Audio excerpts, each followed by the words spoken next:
they successful? Do people come and participate and drop off weapons?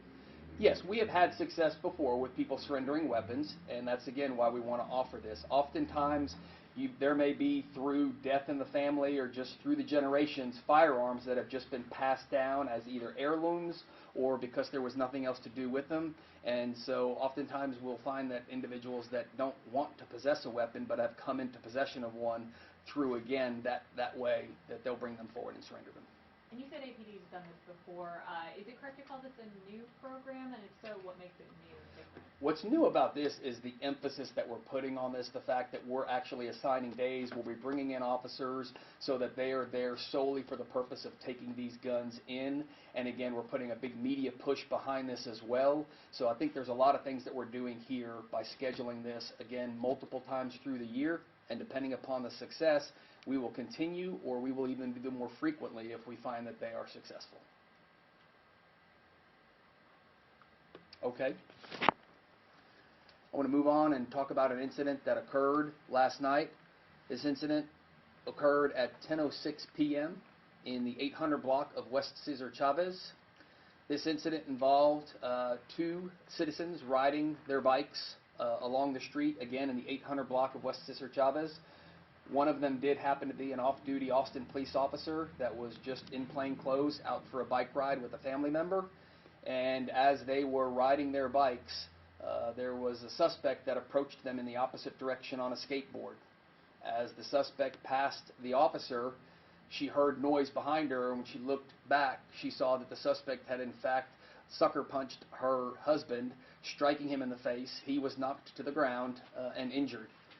The officer turned around and went to help, and at this point, the suspect in this incident turned around as well, pulled out a knife from his waist, and threatened both our officer and her husband. Thankfully, she was able to utilize her training to bring this to a peaceful resolution in that moment, in that she was able to both call 911 and retrieve pepper spray and let the suspect know that she was calling 911. The suspect at this point left the scene. Officers arrived within minutes and immediately located the suspect down on the trail that runs parallel to the city's library, just a mere block away. The suspect was taken into custody and has been charged at this time with aggravated assault. The case does remain under investigation, and that's all the information we have at this time. We didn't get a suspect's name on that release. Do we have his or hers, the homeless person's name? Let me check and see if we've got, first of all, you said the homeless person. We do not have an indication at this time on this case that the suspect was homeless.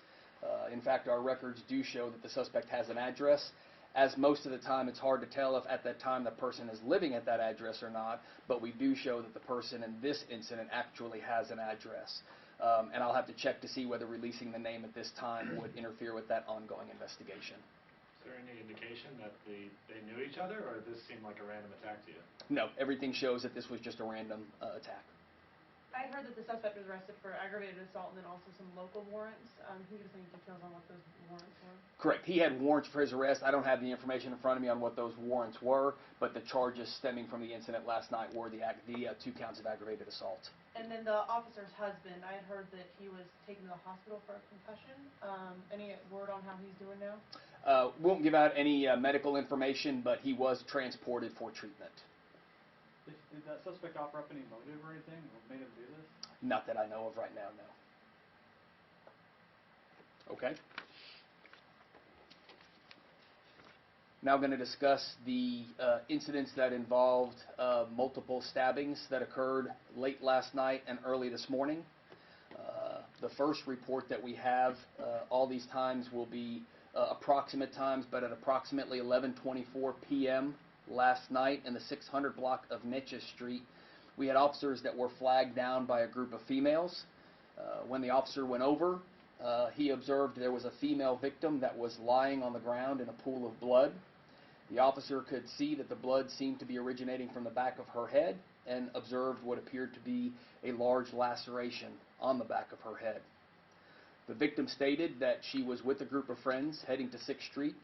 They had taken a ride share got out of the vehicle on 7th Street and were walking down to 6th Street when the suspect was walking in the opposite direction. It does not appear there was any interaction, any conversation or anything, but merely as the suspect passed the group, she turned around, went to the victim, and struck her in the back of the head. This was witnessed by the friends, and the victim herself also witnessed and was able to give a description of what had happened.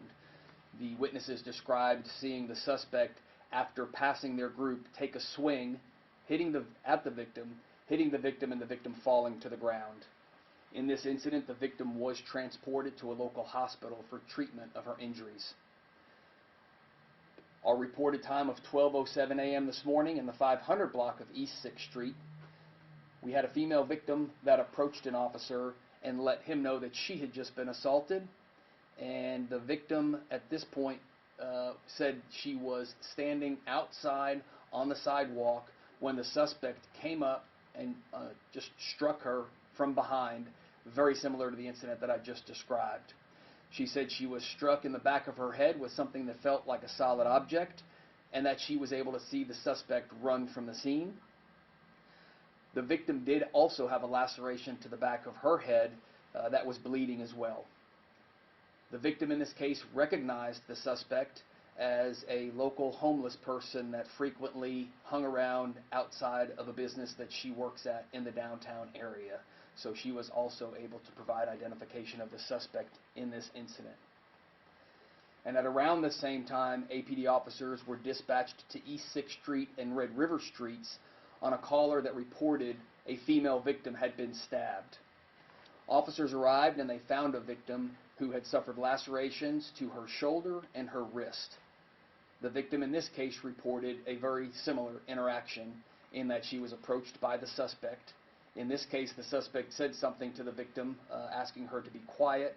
The suspect then returned and assaulted the victim. The victim suffered 2 lacerations that we identified at the scene and was transported to a local hospital as well for treatment. The officers working the real-time crime center realized that we had multiple stabbings occurring in a short time frame in a very close area, and began looking at all of our Halo video cameras in the downtown area. Through that, they were able to both identify the suspect and track the suspect's activities after the assaults and direct officers to where the suspect was located at that time. Officers responded to the arch and located the suspect outside of the arch and took her into custody at that point and recovered the knife that we believe was used in all 3 attacks.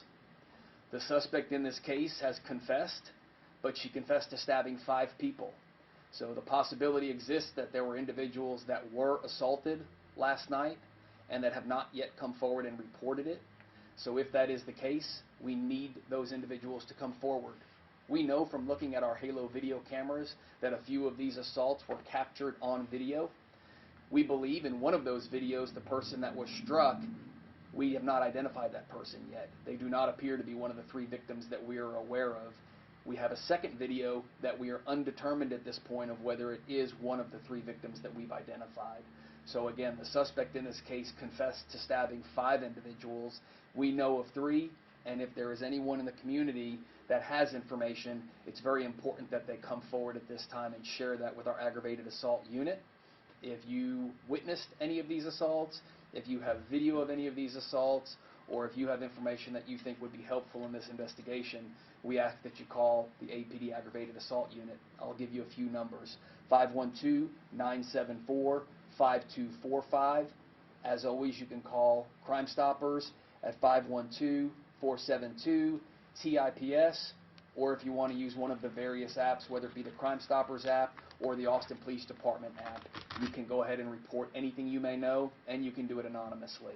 So if we have individuals in the community that have additional information regarding this series of stabbings last night, or if you were assaulted and did not report it last night, it's important that you come forward so that we can include that in the investigation. The suspect in this case was, as I stated, arrested and has also been charged now with aggravated assault for the incidents that occurred last night.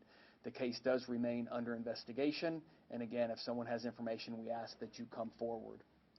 We were already working on additional plans for security in the city based on recent incidents and also leading up to the upcoming Spring Music Festival. What the community can expect to see immediately is an increased presence in the entertainment district beginning tonight. We're working to get additional officers coming in on an overtime basis, and we will work to do that throughout this weekend, having additional APD officers that will be working through this weekend. Given that a lot of the incidents that are occurring in the downtown and business areas between Cesar Chavez and 11th Street and I-35 and Congress to the west, we're going to concentrate efforts there as we did after South by Southwest last year, and we were successful during that operation. What we're working on is plans for the weeks leading up to the music festivals, and what we will be doing for that is bringing in additional resources from the police department as we've done in the past. We will have units from the organized crime division, from our metro tactical divisions. We will staff to 100% plus additional officers. We will have more officers on bikes than is normal. And we've reached out to the Department of Public Safety, who has already taken an increased presence in Austin, and they have committed no fewer than 20 troopers to assist us in this efforts. We will be working with them early next week to integrate them into the longer-term plan, but we do expect that we will have troopers in the entertainment district and around the entertainment district supporting us in these efforts, and that they will be both in vehicles but also on horseback and motorcycles as well. They have committed to assisting us in whatever way that we need. So we're going to take a very strong stance against what has been an increasing level of assault that we have seen so far this year. We've been talking about this now for several weeks.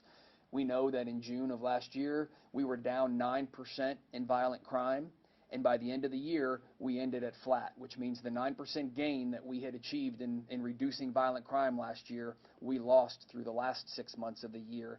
And we know that the first month of this year, we have had multiple incidents of both aggravated assaults as well as homicide. So we are taking significant steps to try and address what has been a turn in the wrong direction for violent crime in this community, and we are willing to bring in anyone that is willing to assist, and we're grateful that DPS has offered that assistance. And again, this is important to highlight for the community. This is a partnership, and if the community can help, if you know something, tell us. If you see something, say something. Help us keep the city of Austin safe. And with that, I'll open it up for questions on this topic. Those two unknown victims, can you tell us where and when those assaults occurred? I don't have the information on the one video that we have that we believe is unknown at this time. And again, the other one, we're still trying to determine if that is a victim that we've already identified. Do you know if it happened Thursday night or early Friday morning? It's within that 30-minute window of 11:30 at night into midnight or the few minutes afterwards. And was it definitely downtown? Yes. When you say struck, I think most people think like hit, but obviously if there's blood, lacerations, and the woman had a knife, did they get stabbed? I mean, can you explain that a little bit more? We understand that the suspect was in possession of a knife, and we're going off of the descriptions that the victims provided us, and they're telling us it felt like they had been struck, but it's obvious from the wounds that they have that they were struck, and it appears as though the knife was in the hand of the suspect at the time when they were struck. Chief, there was a describing word as a known homeless person in the area that was able to identify this suspect or this woman. Is that something that officers also were able to recognize her as a known homeless person?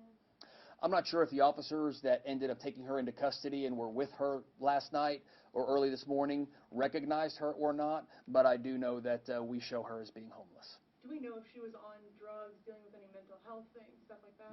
I don't have information on whether or not she was intoxicated last night or dealing with any mental health issues. And no indication that this suspect knew any of the victims, all completely random?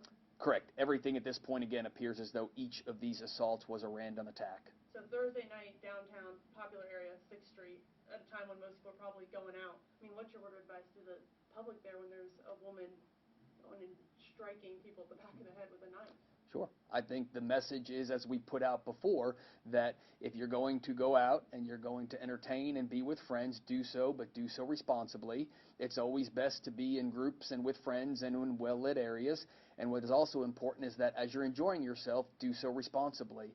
Do not overindulge in alcohol to where you can't take care of yourself and you can't protect yourself if necessary. And again, be in groups, look out for each other, And if you see something, say something. If something looks suspicious, especially in the downtown area, you're probably not even a block away from a police officer that's on walking beat. So let us know. Chief, do you have an explanation in terms of what feels like a spike in January in crime related with knives and these types of weapons? I don't know that there's an easy explanation for what's going on. Again, what we have is we've had a set of individual incidents that have occurred over the past 3 weeks. Last night, obviously, was a series of incidents that occurred. There's nothing to link each set of incidents that have occurred so far. It is something that we're paying attention to. We're paying attention to what might be driving this, looking for any of the causative factors, but more importantly, we're also trying to prevent any future acts of violence. And I think that we've well documented that a visible police presence is one of the strongest deterrents to crime. So we, at this point in time, when we have 180 vacancies, it's a little bit more difficult to be as visible as we want. And that's why, again, we're grateful for the help from the Texas Department of Public Safety coming in and adding to that visible presence, hopefully adding to people's sense of security. On the jail website, it looks like she's only charged with 1 count of aggravated assault. Do y'all expect her to be charged with 3 counts of aggravated assault? That's part of the ongoing investigation, and so just because additional charges have not been filed at this time does not mean there will not be more charges forthcoming. When state troopers come into patrol, are they kind of beholden to the same city ordinances as Austin Police, or could we see them acting with a heavier hand on some of these camping ordinances or other misdemeanors that Austin Police has been backing off on? Typically, they do not enforce city ordinance. They will enforce state law, and they will operate under their own operating procedures, and they'll obviously operate under the same penal code that we do, but they do not traditionally enforce ordinance-driven violations. Does it appear that these 2 unknown victims went to the hospital or did not go to the hospital? We have no way of knowing if these two victims, they might have believed that they were just struck, and if they didn't suffer a laceration or a wound, they might have just not felt the need to report it, but it's important that they do. We do not have reports that I'm aware of at this time of individuals showing up at a hospital for treatment of a wound that is similar to this, indicating that they had been assaulted downtown. Last question on this topic. Chief, what do you attribute to what seems to be a turnaround in violent crime over the last 6 to 8 months? You know, it's hard to put a specific cause to this. We've had a lot change in our community over the past 8 months, and officers are working diligently to address the issues of both crime that we're seeing, but also the sense of disorder and the sense of personal safety and the overall community sentiment right now. So our officers are working very diligently to address these issues that have come up, and will continue to do so. The last thing, I understand that there may be additional questions on the marijuana resolution that passed last night. I did do press last night on this. I'll make a few opening comments, but I really am going to let this be question-driven since I've kind of put it out there last night already. But as has been widely reported, the City Council did pass resolution item number 59 last night, and there's a couple key points to identify out of that. First and foremost, marijuana was not decriminalized. That is an action that can only be taken by the state legislature and not be done through direction of a city council. They cannot change state law. It was not decriminalized. It is still illegal, and the Austin Police Department will still enforce marijuana law. If we come across people in the community that are smoking marijuana or in possession of marijuana, we will take enforcement action. We have taken many steps in this community to implement practices and policies that are reflective of minimizing the impact of low-level violations and arrests, but it is still illegal, and we will still enforce the law. I guess what would that enforcement going to look like, Chief? What if somebody is smoking a joint on the side of the street? I mean, if it's personal use, that's what kind of the language that the city council has used. Is your officer going to stop? Are they going to question them? I guess what is that interaction going to look like? A lot of the conversation has been talking about the Austin Police Department shouldn't prioritize marijuana enforcement, and that we're deprioritizing marijuana enforcement. To be clear, low-level marijuana enforcement has not been a priority. We deal with it when we come across it. If we're called to situations and marijuana is involved, if we make traffic stops and marijuana is involved, we will handle it.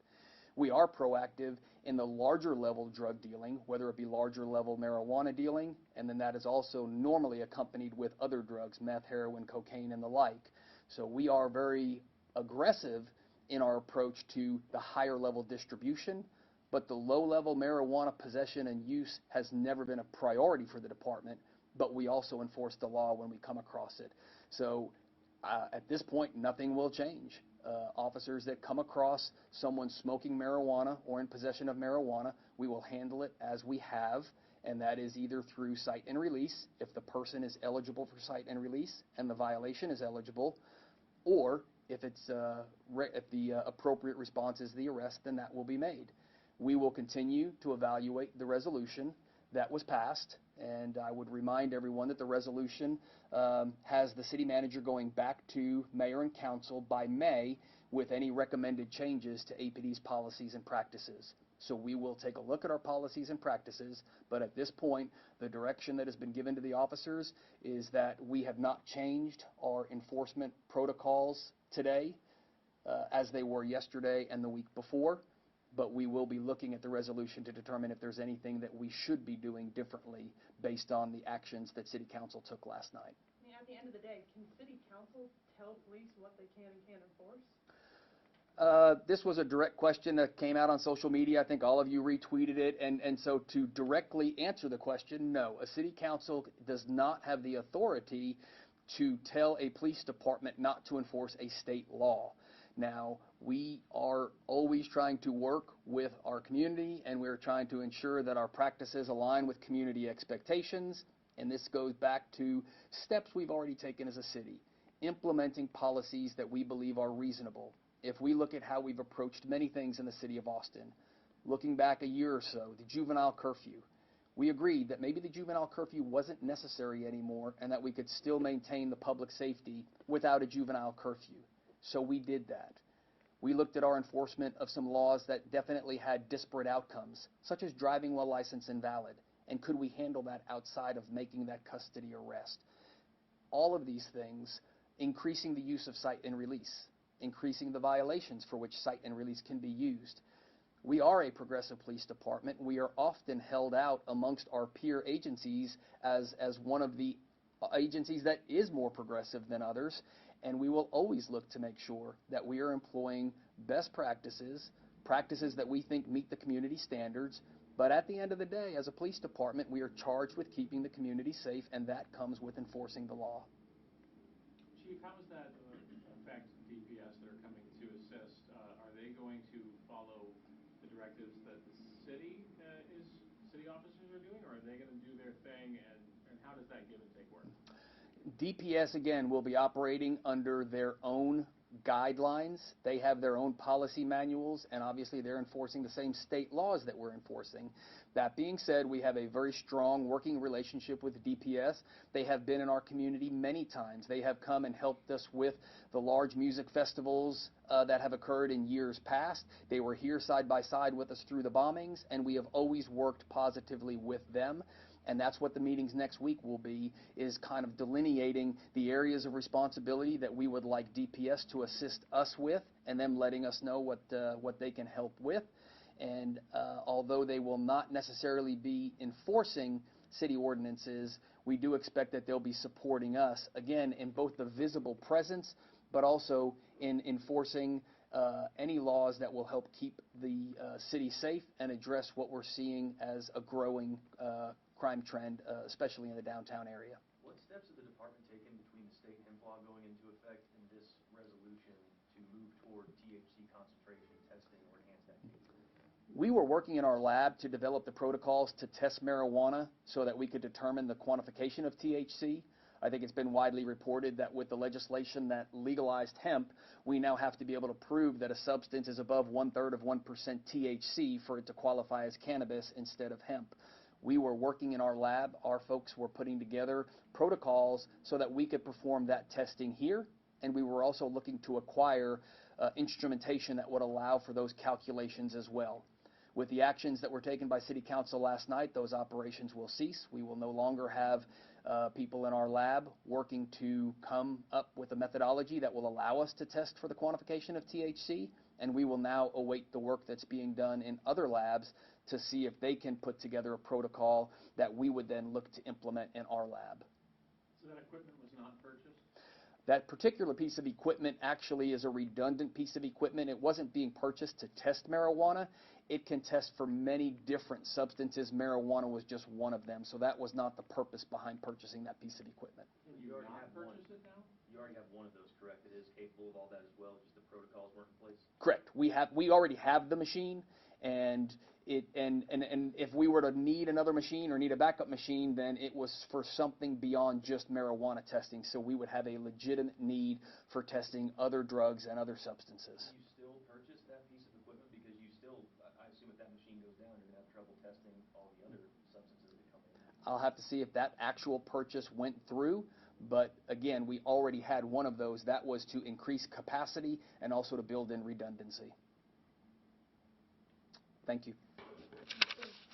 So now that you all have this machinery to test the marijuana, wouldn't you guys still do it for, low-level offenses? Like, what are stopping you guys from doing that? Is it the cite and release policy, or what?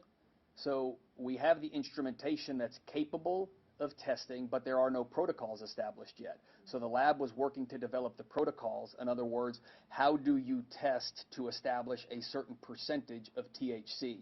There's a lot of work that has to go into that, and then a lot of validation to show that the method we would be using would not only be accurate, but would be acceptable to the courts, since this would be evidence in criminal trials. So although the instrumentation exists, there is not yet a methodology that we have in place that allowed for that quantification. How many low-level marijuana arrests did you guys make last year, or a rough estimate? We'll give you those statistics, but there, again, we saw a much reduced number, and we've got statistics that are both arrests that were made for marijuana only and charges that were filed for marijuana in addition to other charges. Thank you.